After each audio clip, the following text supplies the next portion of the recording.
俄乌战后的北约向何处发展？美国为了自己的利益，也许不会亏待了普京。各位网友，大家好，我是周小飞。我们很多人呢，这段时间会考虑一个问题，就是俄乌冲突结束之后，国际政治格局会向什么方向发展呢？比如很多人会聊一个问题，就是俄罗斯赢了会怎么样？如果失败了会怎么样？中国以后会面临什么样的压力？这个压力主要来自美国还是北约？美国那边呢也一样，也有人在琢磨俄乌战争对美国、北约未来的政策会造成什么样的影响。目前，欧洲政策制定者还有分析人士之间正在形成一种共识，就是俄罗斯对乌克兰的这次军事行动，让北约出现了成立73年以来前所未有的团结。即使德国、法国这些国家跟俄罗斯还不想彻底翻脸，但是和几个月前相比，毕竟是有所不同了。欧洲国家一致认为，俄罗斯对欧洲来讲就是首要的现实威胁。从过去意见不一致到现在基本统一思想，这个变化被德国称为了分水岭时刻。但是如果战争结束了，又会怎么样呢？北约内部原来那些问题还有分歧会不会重新出现？比如美国一定会希望北约能够集体转向针对中国，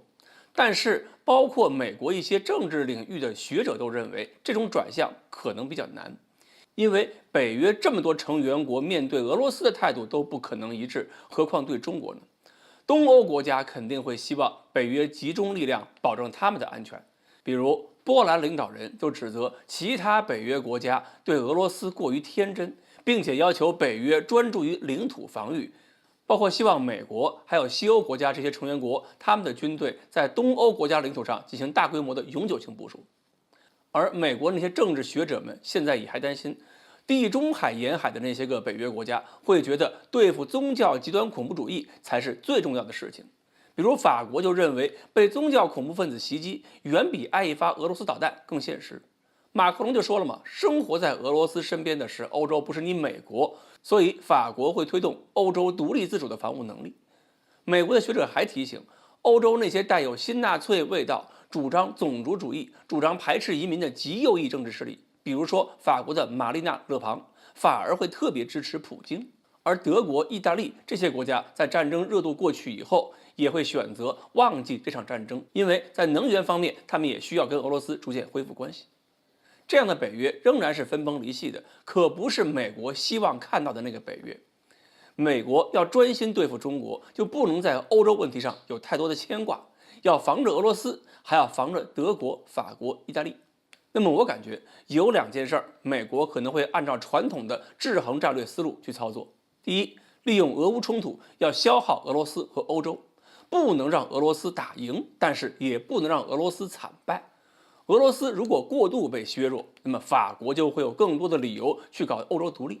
让美国在欧洲失去落脚点。简单说，只要俄罗斯还能对欧洲有敌意和威胁，美国在欧洲就能够如鱼得水。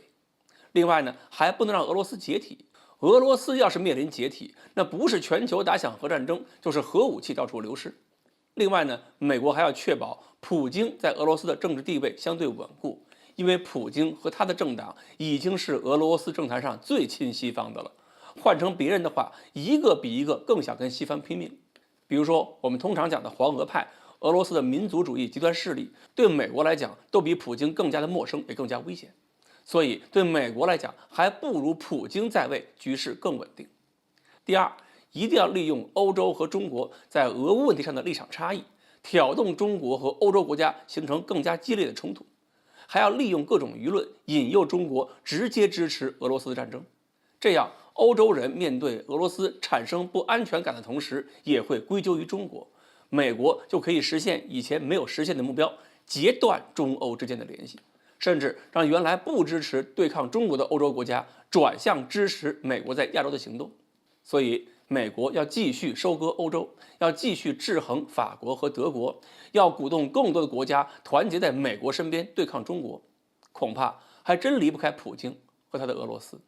好，关于俄罗斯一旦被削弱，美国会不会对俄罗斯加以利用？今天呢，我们就聊到这里，欢迎大家继续关注我们的栏目，我们下期再谈。